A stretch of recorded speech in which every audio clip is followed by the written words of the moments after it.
Challenging conditions out on the water, straining the concentration of the sailors and taking some of the equipment past breaking point.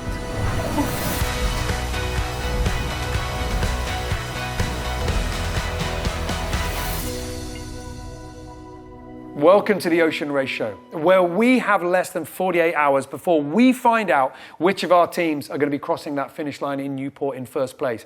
But it is anyone's guess as to who that is going to be. Unless something wild happens, it should be either 11th Hour Racing Team or Team Malizia. These two boats that have been inseparable since that start in Itajaí. And as the fleet made their way north from Brazil all the way to Newport, well, they have been constantly trading positions between first and second. Now we're in the final stages and there's only a couple of miles separating each of them. And we will be getting into that battle. But before we do, it is worth taking a look at what's going on behind. And Bioterm have slipped off the pace set by the leaders. And right now, they need to be looking at what's coming up behind them. Guyot Environment Team Europe have got a real burst of speed.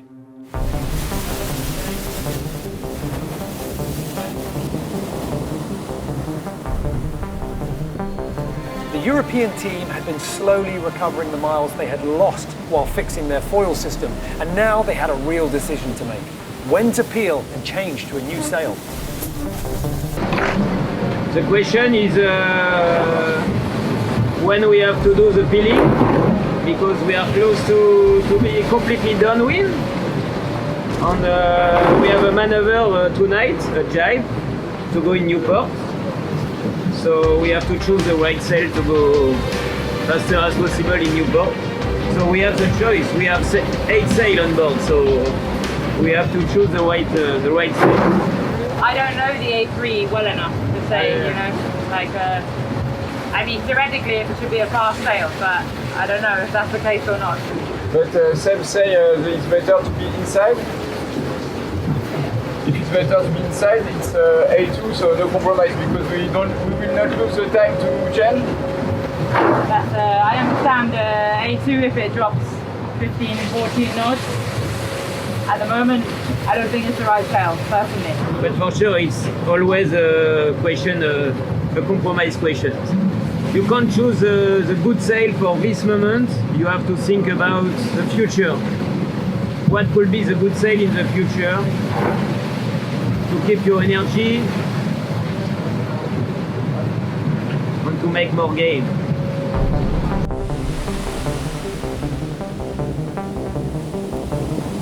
So you look to the future and the forecasts to make an informed decision. But what if those forecasts are wrong? Sometimes you can be following what you think is a strong prediction for the future and it leads you astray. This was happening all around the fleet.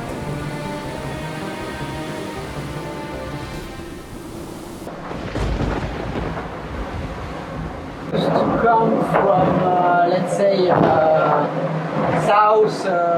southwest, and we actually have wind coming from northwest, northeast. So meaning 180 degrees difference. So it was supposed to be a cool night at the bank. Going 20 knots reaching on port side, and it's a tough night under the cloud, doing 15 on starboard side.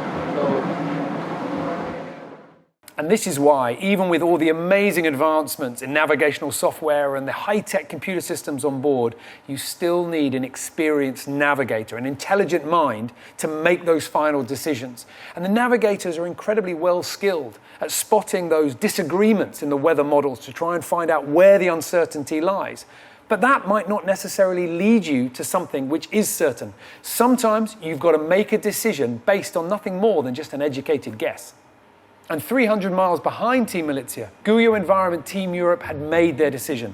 Hoist a downwind sail as the wind started to show signs of getting too light. And it continued to get light. Ben and Robert's team had sailed into the fickle winds that had slowed Bioterm the day before. The distance that they had closed up to Paul Meyer started to extend again as Bioterm left the bad air, relieved to be in the wind once more. Back to speed, but Paul Mayer and the team can feel Guyot Environment Team Europe behind them now. The distance was 100 miles, but that doesn't mean much if you sail into a hole in the breeze. The team would need to stay focused. Unfortunately, we didn't have the luck because it was not on the model, and we fall in an area with no wind during 7 hours. I think we did like 30 miles in 7 hours. So we lost probably 150 miles from the leaders. So we had big wind shifts of nearly 120 degrees and did a few 360s. We couldn't keep the boat moving. It's pretty emotional. So it's really hard to accept, but now it's done, and we have to keep the fight, never give up. Yeah, but then we were happy to find the wind again, and now we're trucking in the right direction. So hopefully, touch wood, we don't get the same again. The two boats ahead were 150 miles further up the racetrack and had jibed along with the rest of the fleet as the wind shifted. Both Team Malizia and 11th Hour Racing Team were still locked together, refusing to back off the relentless search for speed as the finish line gets closer. Two boats ahead were 150 miles further up the racetrack and had jibed along with the rest of the fleet as the wind shifted. Both Team Malizia and 11th Hour Racing Team were still locked together, refusing to back off the relentless search for speed as the finish line gets closer. Yeah, it's fair to say we had a pretty tough day yesterday with Malizia just being a little hair faster. But actually overnight we done some quite nice work. It's gone more VNG and their range was up at 30 for a while, but now it's right back down to just over 5 miles, so we're still very much in the game. I had quite a busy night last night.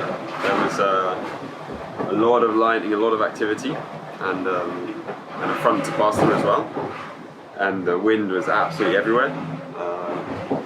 Had a couple of problems on board at the same time as well. I think we're good now, so yeah, busy. And at the same time we've got a 11th hour just 4 miles to windward, so you know, we're doing everything we can to try and catch up with them, to try and overtake. The wind has changed direction. The waves are now building from the other side, while the old wave set hasn't completely died away. Yeah, so we're in a place right now with wind from the west, like the due west. There's normally easterly trades. So to say that the sea state is refused would be a bit of an understatement. Been bashing around so long now, I'm starting to get confused. Big sea state is tough on the sailors, but very tough on the equipment. And soon, Team Malizia needed to slow for some repairs. We were setting fast upwind mode in 20 knots of wind speed, so we are doing almost 18-20 knots with quite a bad sea state, with lots of slamming on jump in the wave, and in one wave the J2 sheet broke. We know that we have too much. The J2 sheet or even J12. J2 sheet, too much load. You have some spare sheets. We have some spare sheets, but all of them have the same specifications, have the same braking load, so we hope it's not going to happen again. Sadly, it wasn't their only issue. Will had spotted something wrong at the stern of the boat. Happy? Okay.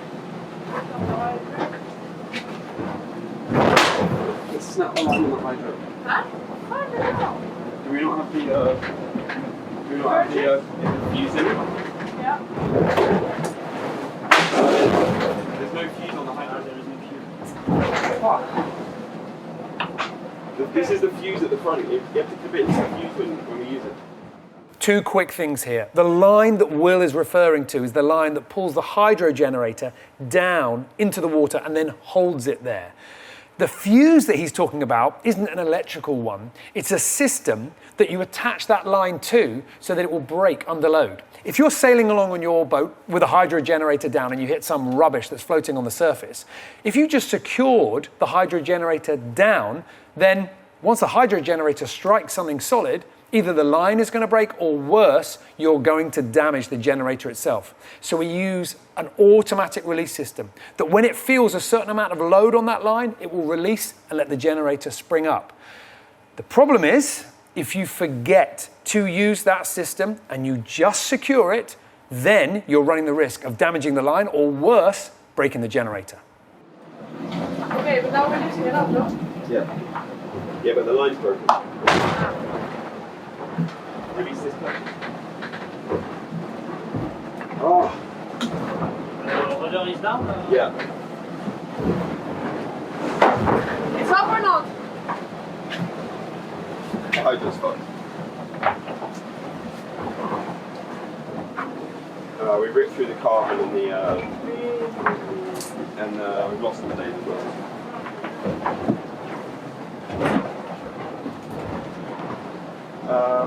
Yeah. We need to do something about it now, Will? I wonder if we can just. How much port do we have? Like 36 hours?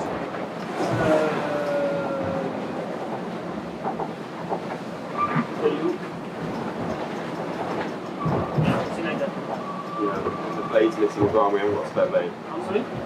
The blade is missing. We could take the blades from the other side, but it's just complicated. Well, luckily we have the engine was fully working for the charge, so... Yeah? No. No? Oh. we rely a bit more on the hydros.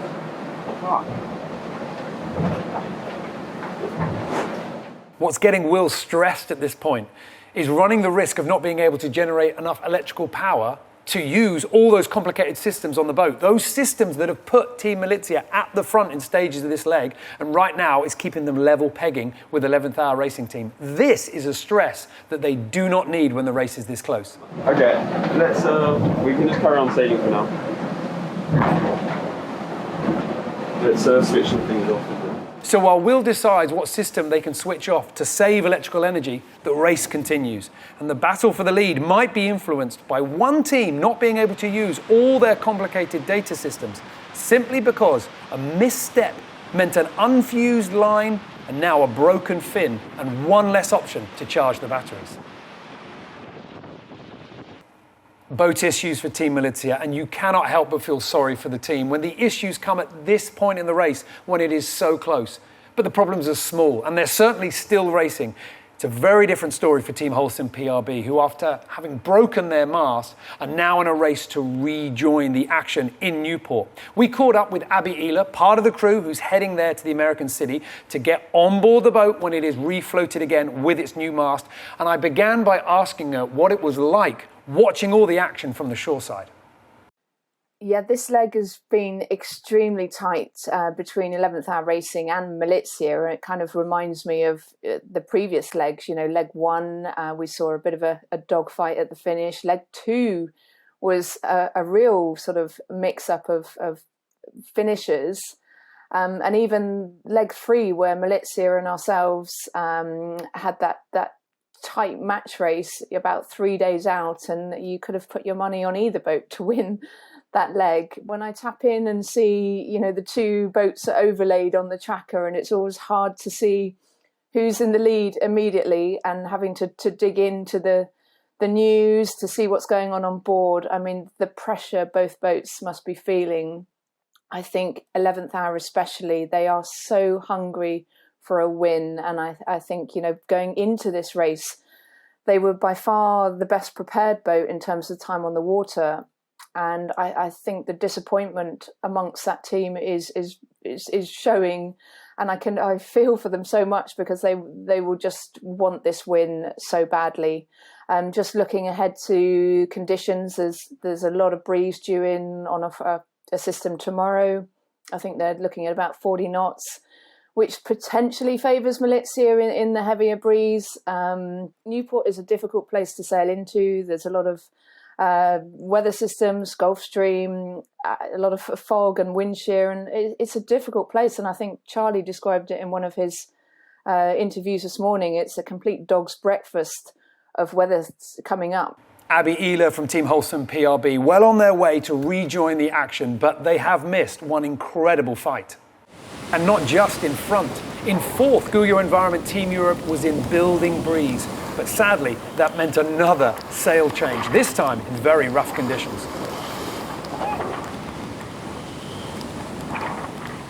has just come back. Just starting to spoil again. Makes me happy. The plan is to catch speartail. That's the only plan. So, go fast. Hopefully faster than them. That's the plan. Oh, but I think it's going to be like this for a while. Maybe it'll drop a bit later. And then eventually we will end up in the storm. I'm going to say I've been a little uncomfortable getting very wet with a lot of salt water, so it feels nice to have some merino wool on and some trousers on actually, and I'm enjoying the knee pads. I forgot about those, but yeah, very helpful when you're bailing out the boat and cooling around, so it's actually kind of nice to be wearing trousers again. Changes in the weather making some of our sailors happy, but that's normally not the case for the ones in front. If only the conditions would stay steady and stable and simple to understand, then those leads would hold. But that's not what Newport normally provides. And if you remember, Abby Elia earlier on in the show was talking about the finish in the last edition, coming into Newport, and how much the conditions radically altered what happened in those final few miles.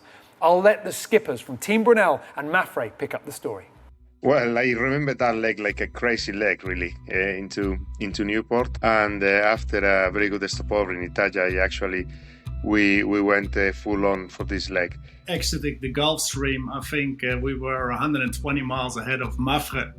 So we never thought about them. And then we just knew that that's going to be very light. It was very foggy at one stage as well, so we couldn't see more than like 10, 15 meters.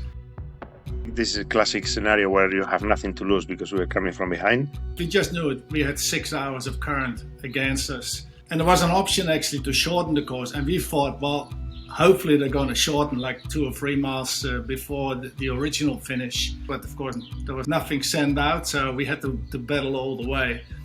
Big fog, very tricky. I think we did very well inside the river. And yeah, we managed to pass one by one. Mafre attacked early. We just did the follow-up. I remember we tagged because, I think Rob saw something and then as soon as we tagged back and we saw we were moving and they were not moving. And somebody must have opened the window because they got a little puff and just rolled over the top of us. And then all of a sudden we could just see on the AIS that they got a lift. And then we could see clearly that we wouldn't make the last mark, the last turning mark.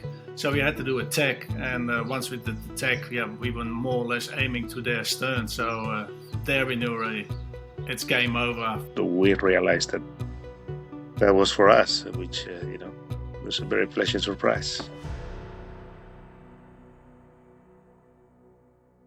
I think I had this question a lot after the last Volvo, if we felt lucky or unlucky because the last leg as well into the ache or whatever. But I think this is a little bit like the Football League. After 9 months, so many legs, you've been unlucky and you have been lucky and you have been very lucky and sometimes very unlucky as well. It's always easy speaking on the sofa, but when you're in the lead, staying between your opponent and the finish, that's it. That's rule number one. Don't do any strange things. And even then, things can go pear-shaped, like what happened last time with us with Team Brunel. I'm sure that they know that nothing is finished before the finish line, maybe more than ever.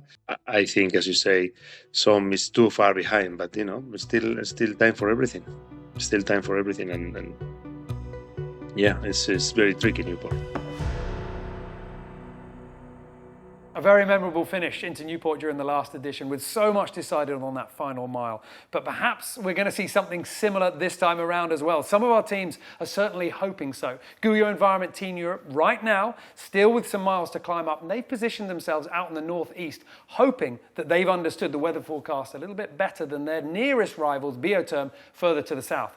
But the drag race, the race for first and second, is firmly between 11th Hour Racing Team and Team Malizia. Right now, the Americans have pulled out around about a 30-mile advantage, but that is not enough to feel confident as they get closer to the American coast, especially with so much uncertainty in the weather conditions to come.